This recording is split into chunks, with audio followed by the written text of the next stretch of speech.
Welcome to online classes. तो today we will discuss, हम क्या पढ़ेंगे आज? हम पढ़ेंगे हमारे ज्योग्राफी क्लास 10th जो बुक है हमारी, उसका चैप्टर 2। आज हम पार्ट 1 करेंगे। चैप्टर 1 हमने कंप्लीट कर लिया है। चैप्टर 1 हमने कंप्लीट कर लिया है 10th क्लास। आज हम क्लास 10th का चैप्टर 2 करेंगे और उसका पार्ट 2 करेंगे। ठीक है, चलिए स्टार्ट करते हैं। तो हमारा चैप्टर 2 क्या कहता है? हमारा चैप्टर 2 कहता है वन एवं वन्य जीव संसाधन। कि वन और वन्य जीव संसाधन क्या होते हैं वो हमें बताना है कि भाई वन और वन्य जीव संसाधन जो है किस तरीके के होते हैं। चलिए देखते हैं। ये हम सबसे पहले एक एग्जांपल से शुरुआत करते हैं। नारक मेरे ईश्वर, लेप्चाओं की दुनिया में आप संगीत के जनक हैं। ये कोई उदाहरण से बताया हुआ है। ओ नारक मेरे ईश्वर, मुझे स्वयं को आपको समर्पित करने दे। मुझे आप अपना संगीत झरनों, नदियों, पर्वतों, वनों, कीटों और जानवरों से ग्रहण करने दे। मुझे आप अपना संगीत मधुर समीर से ग्रहण करने दे और इसे आपको ही समर्पित करने दे। ये पश्चिम बंगाल के उत्तरी भागों का लेप्चा लोक संगीत है। ठीक है, लेप्चा लोक संगीत है जो पश्चिमी बंगाल में बोला जाता है। तो इस लेप्चा लोक संगीत का एक चीज कारण यह है कि इसमें वन्य जीवों के बारे में बताया गया। इस वजह से आपको ये सबसे पहले यहाँ पे बोला गया। चलिए आगे चलते हैं। ये तो हमारा एक वनों के बारे में था कि भाई क्या क्या चीजें हैं इस ग्रह पर। अब हम हमारा चैप्टर स्टार्ट करें। अभी तक हमने सिर्फ उदाहरण देखा। चलिए देखते हैं। इस ग्रह पर हम सूक्ष्म जीवाणुओं और बैक्टीरिया, जोंक से लेकर वटवृक्ष, हाथी और ब्लू व्हेल तक करोड़ों दूसरे जीवधारियों के साथ रहते हैं। इस ग्रह पर हम सूक्ष्म जीवाणुओं, बैक्टीरिया, जोंक से लेकर वटवृक्ष, हाथी और ब्लू व्हेल तक करोड़ों दूसरे जीवधारियों के साथ रहते हैं। यह पूरा आवासीय स्थल जिस पर हम रहते हैं अत्यधिक जैव विविधताओं से भरा हुआ है। बिल्कुल भरा हुआ है, कई सारी चीजें हैं यहाँ पे। मानव और दूसरे जीवधारी एक जटिल पारिस्थितिकी तंत्र का निर्माण करते हैं। बिल्कुल करते हैं, पारिस्थितिकी तंत्र जो है उसका निर्माण करते हैं। चलिए आगे देखते हैं।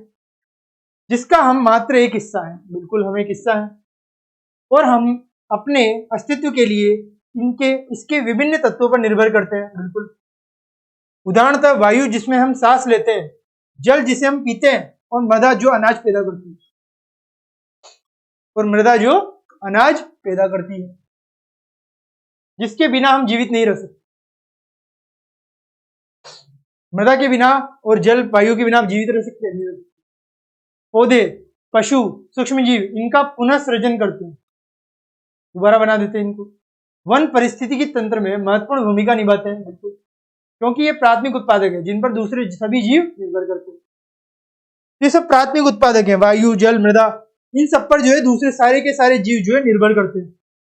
ठीक है, तो हमें यहाँ पे ये चीज ज्ञात हुई। अब चलिए आगे चलते हैं।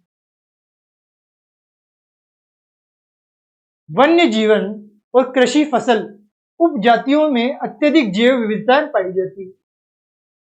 इनमें सबसे ज्यादा विविधताएं, जीवित विविधताएं पाई जाती है।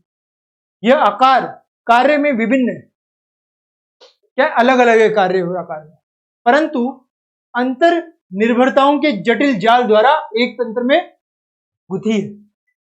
मगर क्या है कि अंतर निर्भरताओं के जटिल जाल द्वारा ये एक दूसरे में एक तंत्र में क्या हो गई की है, गुथी हुई है, मतलब जुड़ी हुई है। ठीक है, ये हमने यहाँ पे देख लिया। अब आगे देखते हैं हमारा पहला आज का टॉपिक क्या है।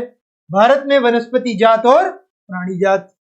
कि भारत में वनस्पति जात और प्राणी जात क्या होते हैं वो हमें देखना है। चलिए देखते हैं। यदि आप आसपास नजर दौड़ाते हैं तो आप पाएंगे कि कुछ ऐसे प्राणी और पौधे हैं जो आपके क्षेत्र में ही पाए जाते हैं। वास्तव में भारत जैव विविधता के संदर्भ में विश्व के सबसे समृद्ध देशों में से एक। भारत जो है सबसे समृद्ध देशों में से एक है। यहाँ विश्व की सारी जैव उपजातियों की 8% संख्या लगभग 16 लाख पाई जाती है। सारे के सारे जैव उपजातियां जो है उनकी लगभग 8% जनसंख्या, लगभग 16 लाख यहां पे पाई जाती है। तो ये देखिए कितना बड़ा अमाउंट है, तो कितनी जैव विविधता होगी। यह भी खोजी जाने वाली उपजातियों से 2 या 3 गुना। आप पहले ही भारत में पाए जाने वाले वन और वन्य जीव संसाधनों के क्षेत्रफल और किस्मों के बारे में पढ़ चुके हैं पिछली क्लासों में। आपने सोचा होगा कि इन संसाधनों का आपके दैनिक जीवन में क्या महत्व है। ये विविध वनस्पति जात और प्राणी जात हमारे हर रोज के जीवन में इतने घुसे हुए हैं कि हम इसकी कद्र ही नहीं करते। बिल्कुल आप सब कद्र कहाँ करते हैं। हमारा पर्यावरण जो है उसको कितना नुकसान पहुंचाता है, और ये नुकसान पहुंचाते आपको पता भी नहीं चलेगा और आपके लिए कितना बड़ा नुकसानदायक साबित होगा ये। परंतु पर्यावरण के प्रति हमारी असंवेदना के कारण पिछले कुछ समय में इन संसाधनों पर भारी दबाव पड़ा है। बिल्कुल भारी दबाव पड़ा है इन संसाधनों पर। चलिए आगे देखते हैं। क्या आप जानते हैं कि हमारे देश में लगभग 81,000 वन्य जीवन उपजातियां और लगभग 43,000 वनस्पति उपजातियां पाई जाती है। कितनी? 43,000 वनस्पति उपजातियां पाई जाती है और 81,000 वन्य जीवन उपजाति। कितना ज्यादा अमाउंट है इसका। वनस्पति उपजातियों में से लगभग 15,000 उपजातियां भारतीय मूल की हैं, और जो वनस्पति उपजातियां है ना ये 43,000 पूरे देश में, उसमें से 15,000 जो है उपजातियां भारतीय मूल की। ठीक है, अब देखते हैं आगे। है तो भारत में, मगर भारतीय मूल की सिर्फ इतनी, बाकी और मूलों की। अब आगे देखें।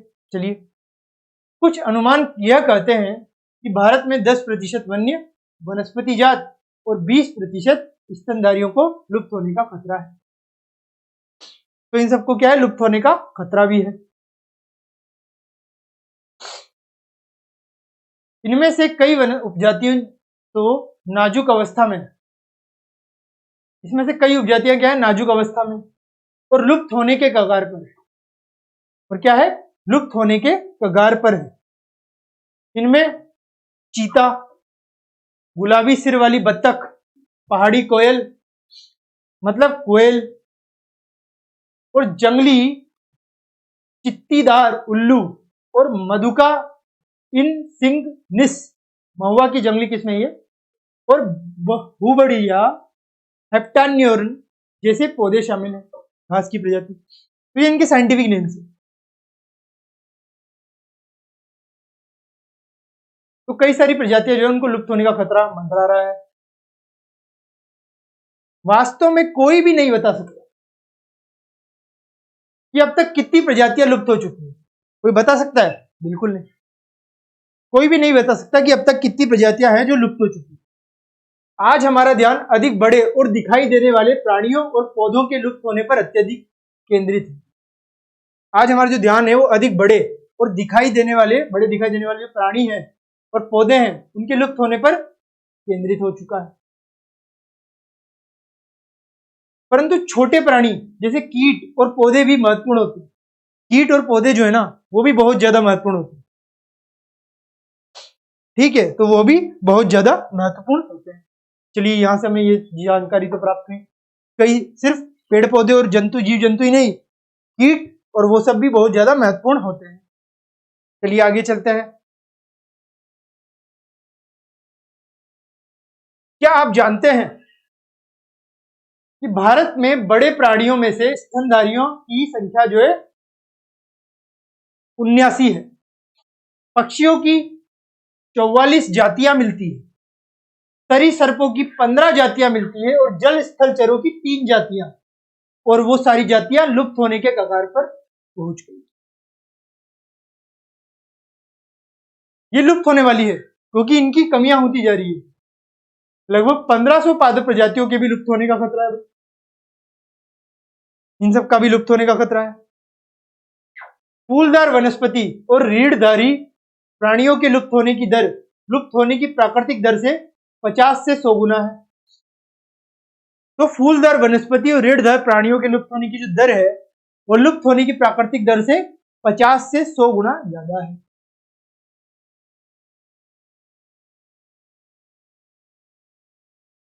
तो मतलब फूल और वनस्पति जो ज्यादा लुप्त हो रहे हैं, इसका सीधा सा कहने का मतलब यही है। ठीक है, यहां से हमने ये चीज तो ध्यान में रख ली। अब लुप्त होने वाले वन के बारे में जानकारी हम यहाँ से प्राप्त करेंगे। भाई कौन कौन से वन हैं जो लुप्त होने वाले हैं, चलिए देखते हैं और कितने हैं। तो भारत में जिस पैमाने पर वन कटाई हो रही है वो विचलित कर देने वाली बात है। सब कुछ कट रहा है, पेड़ पौधे, बड़ी बड़ी लकड़ियां, सब कुछ क्या हो रहा है, कट रहा है। देश में वन आवरण के अंतर्गत अनुमानित 78.92 मिलियन हेक्टेयर क्षेत्रफल है। इतना क्षेत्रफल जो है वन आवरण का है।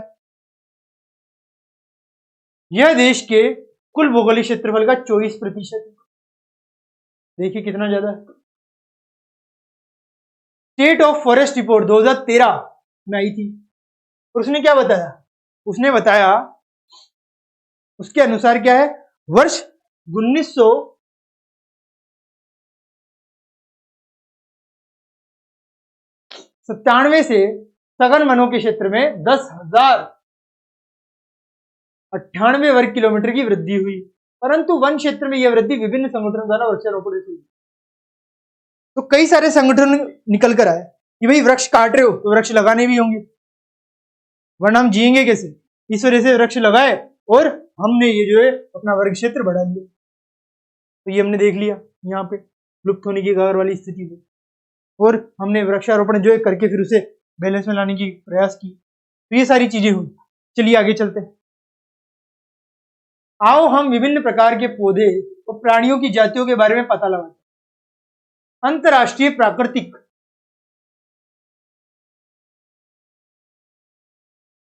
संरक्षण और प्राकृतिक संसाधन संघ IUCN के अनुसार इनको निम्नलिखित श्रेणियों में विभाजित किया जा सकता है। तो इनको जो है पादप, जीव जंतु, इन सबको हम कई तरीके की श्रेणियों में जो है विभाजित कर सकते हैं, जातियों में। तो पहली श्रेणी क्या है, आप सबसे पूछ सकते हैं इनको कितनी श्रेणियों में जो है विभाजित किया गया है। तो आप बताएंगे IUCN ने इनको जो है कई सारी जगहों पे कई सारी जातियों में जो है विभाजित किया है। तो किस तरीके की जातियां भाई, चलिए देखते हैं। सबसे पहली सामान्य जातियां। ये वे जातियां हैं जिनकी संख्या जीवित रहने के लिए सामान्य मानी जाती है। मतलब ये सामान्य है भाई, इनके लिए सामान्य है। तो क्या है, जिनके लुप्त होने का खतरा है। भाई जो संकटग्रस्त जातियां होती है, सॉरी जो सामान्य जातियां होती है उसमें बात कर रहे थे हम। ये सामान्य मानी जाती है जैसे पशु, ताल, चीड़, कृंतक इत्यादि। तो ये सारे हैं जो सामान्य जातियां हैं, जो सामान्य रूप से मिलती है हमें। अब संकटग्रस्त जातियां, ये वे जातियां हैं जिनके लुप्त होने का खतरा है, जिन विषम परिस्थितियों के कारण इनकी संख्या कम हुई है, और कुछ विषम परिस्थिति थी जिनके कारण जो है इनकी संख्या कम हो गई। यदि वे जारी रहती है तो इन जातियों का जीवित रहना कठिन है। काला हिरण हो गया, इनमें मगरमच्छ हो गया, भारतीय जंगली गधा हो गया, गेंडा हो गया, शेर, पूंछ वाला बंदर, संगई इत्यादि इस प्रकार की जातियों के उदाहरण हैं। इस प्रकार की क्या जातियों के उदाहरण बताए गए हैं। अब आगे चलते हैं एक और जाति पे, सुभेद जाति, दैट इज वल्नरेबल, जिसे हम सुभेद जाति कहते हैं। तो ये वे जातियां हैं जिनकी संख्या घट रही है। इनकी क्या हो रही है, इनकी जो संख्या है वो घटती जा रही है। डू यू नो क्या क्या संख्या घट रही है, बहुत ज्यादा वल्नरेबल होती है। यदि इनकी संख्या पर विपरीत प्रभाव डालने वाली परिस्थितियां नहीं बदली जाती और इनकी संख्या घटती रहती है तो इस संकटग्रस्त जातियों की श्रेणी में शामिल हो जाएंगी। नीली भेड़ होगी इनमें, एशियाई हाथी, गंगा नदी की डॉल्फिन इत्यादि इस प्रकार की जातियों के उदाहरण। तो ये हमारी सुभेद जातियां होंगी।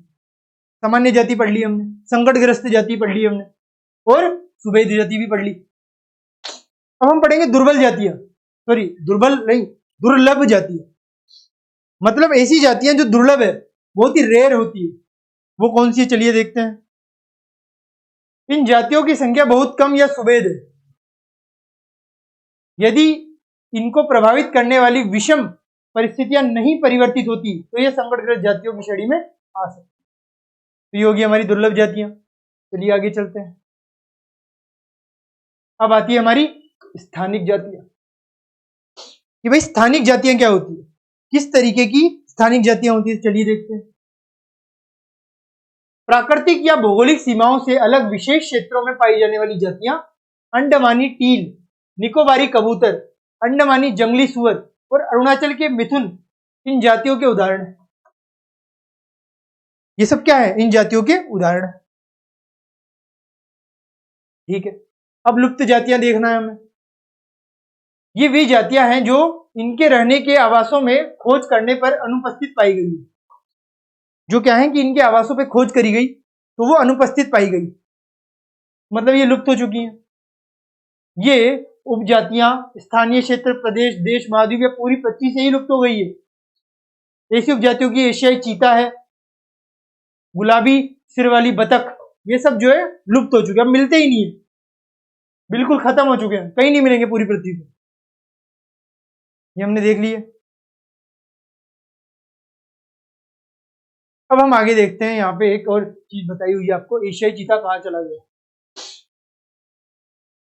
तो ये लुप्त होने की कगार पर है। सॉरी, ये तो लुप्त हो चुका है।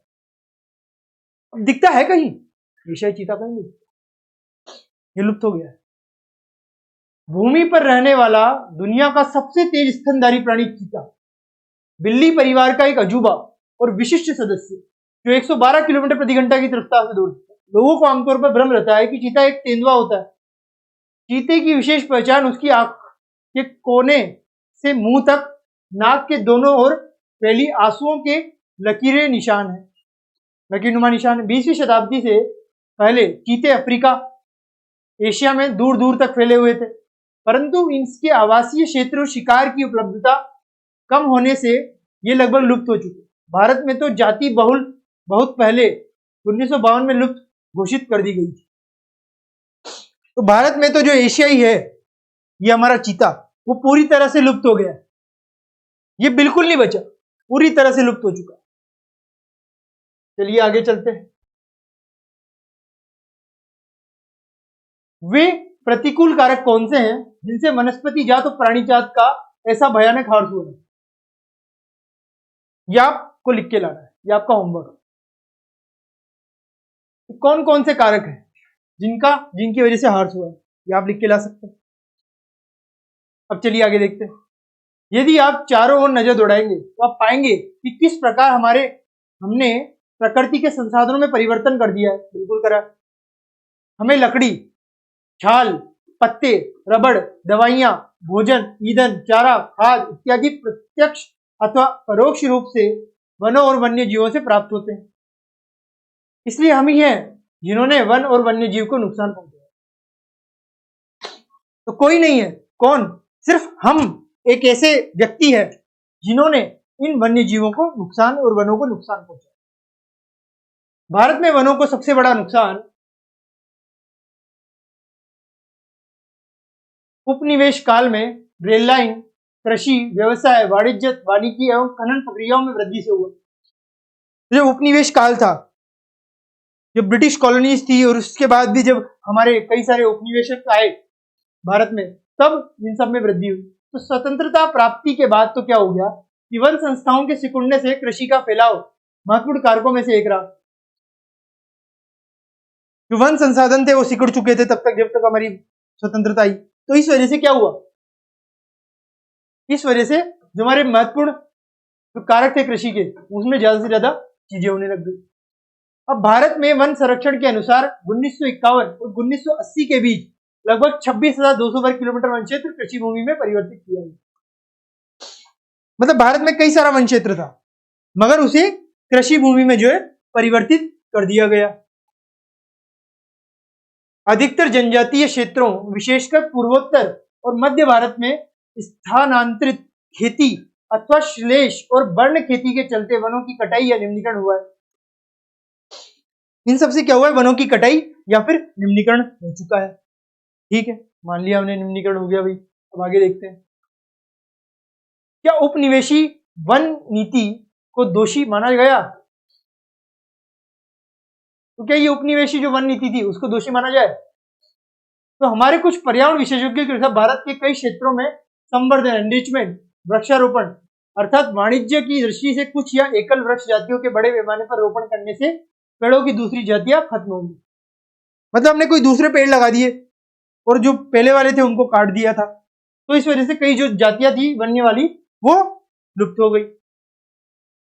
उदाहरण के तौर पर सागवान के एकल रोपण से दक्षिण भारत में अन्य प्राकृतिक वन बर्बाद हो गए। तो क्या हो गया, अन्य प्राकृतिक जो वन थे वो बर्बाद हो गए, जो अन्य प्राकृतिक वन है वो बर्बाद हो गए इन सब चीजों की वजह से। और हिमालय में चीड़ पाइन के रोपण से हिमालयन ओक और रोडोडेंड्रॉन वनों का नुकसान हुआ। इन सब वनों का जो है नुकसान हो गया। तो उपनिवेशक जो है उन सब ने बहुत सारी चीजें लुप्त करा दी हमारे भारत से। अब आगे चलते हैं, बड़ी विकास परियोजनाओं ने भी वनों को बहुत नुकसान पहुंचाया। कई सारी बड़ी विकास परियोजनाएं हुई और उन सब ने भी क्या किया, वनों को नुकसान पहुंचाया। 1952 से नदी घाटी परियोजनाओं के कारण 5000 वर्ग किलोमीटर से अधिक वन क्षेत्रों को साफ करना पड़ा। तो 1952 से नदी घाटी परियोजनाओं के कारण क्या हो गया कि 5000 वर्ग किलोमीटर से अधिक वन क्षेत्रों को साफ करना पड़ा कि भाई इनको साफ करो तभी हमारी जो बड़ी विकास परियोजना है वो हो पाई। यह प्रक्रिया अभी भी जारी है और मध्य प्रदेश में तो 4 लाख हेक्टेयर से अधिक वन क्षेत्र नर्मदा सागर परियोजना के पूर्ण हो जाने से जलमग्न हो गया है। तो नर्मदा सागर परियोजना मध्य प्रदेश में शुरू करी गई, उससे 4 लाख हेक्टेयर जो अधिकतर वन है हमारा वो खत्म होने की कगार पे हो जाएगा। जब ये परियोजना हो जाएगी तो सब जलमग्न होगा। वनों की बर्बादी में खनन ने भी महत्वपूर्ण भूमिका निभाई है। तो जो खनन है, जो हम जो है माइंस में जाते हैं, वहां पे कई सारे जो मिनरल्स है वो लेके आते हैं, तो उसकी बात करी गई है। तो पश्चिम बंगाल में बक्सा टाइगर रिजर्व होता है, ये ध्यान रखिए। ये पश्चिम बंगाल में क्या है, बक्सा टाइगर रिजर्व है। क्या है, बक्सा टाइगर रिजर्व। और डोलोमाइट के खनन के कारण गंभीर खतरे में, यहां पर डोलोमाइट का खनन हो रहा है। क्या हो रहा है, डोलोमाइट जो है ना उसका खनन हो रहा है और इस वजह से गंभीर खतरे में। इसने कई प्रजातियों के प्राकृतिक आवासों को नुकसान पहुंचाया है। इसने क्या किया कि कई तरीके के जो प्राकृतिक आवास थे उनको नुकसान पहुंचा दिए और कई जातियों जिसमें भारतीय हाथी भी शामिल है के आवागमन मार्ग को बाधित किया है। जिनमें कौन शामिल है, भारतीय भी शामिल है, उनका जो आवागमन था उसको इन्होंने बाधित किया है। क्या किया है, बाधित किया है। ठीक है, तो इस तरीके की चीज यहां पे हुई। यहां तक सबको क्लियर है। अब हम हमारे नेक्स्ट पे चलेंगे, चलिए चलते हैं। बहुत से वन अधिकारी और पर्यावरणविद ये मानते हैं कि वन संसाधनों की बर्बादी से में पशुचारण और ईंधन के लिए लकड़ी कटाई मुख्य भूमिका निभाती है। ये पशुचारण कराया, लकड़ी की कटाई कराई, तो इस वजह से ये सारी चीजें हुई। यद्यपि इसमें कुछ सच्चाई हो सकती है, परंतु चारे और ईंधन हेतु लकड़ी की आवश्यकता पूर्ति मुख्यतः पेड़ों की टहनियों काटकर की जाती है, न कि पूरे पेड़ काटकर। तो पेड़ की पत्तियां काटकर करते हैं, ना कि पूरे पेड़ काट देते। तो वन पारिस्थितिकी तंत्र देश के मूल्यवान वन पदार्थ, खनिजों और अन्य संसाधनों के संचय कोश है। क्या है, संचय कोश है। ठीक है, तो ये हमारा यहाँ पे जो चैप्टर का पार्ट है वो कंप्लीट होता है। आगे हम देख लेते हैं थोड़ा कुछ और कि जो तेजी से विकसित होती है औद्योगिक शहरी अर्थव्यवस्था की मांग की पूर्ति के लिए बहुत महत्वपूर्ण है। यह आरक्षित क्षेत्र अलग अलग लोगों के लिए अलग अलग मान्य रखता है और विभिन्न वर्गों के बीच संघर्ष के लिए अनुकूल परिस्थितियां उत्पन्न करता है। तो ये हमारा जो है पार्ट कंप्लीट होता है। अब हम हमारा जो नेक्स्ट पार्ट है वो नेक्स्ट चैप्टर में शुरू करेंगे। हमने अभी आज सिर्फ वन्य जीवों इन सब के बारे में अच्छी तरह से स्टडी किया है। ठीक है, तो ये हमारा चैप्टर यहाँ पे जो है कंप्लीट नहीं हो पा रहा है। अब हम इसे नेक्स्ट पार्ट में कंप्लीट करेंगे। आगे हम क्या पढ़ेंगे, आगे हम पढ़ेंगे हिमालयन वन जो संकट में है उनके बारे में पढ़ेंगे। तो ये हमारा चैप्टर कंप्लीट होता है। तो अब हम अगले पार्ट में मिलेंगे। तो thank you very much, have a nice day.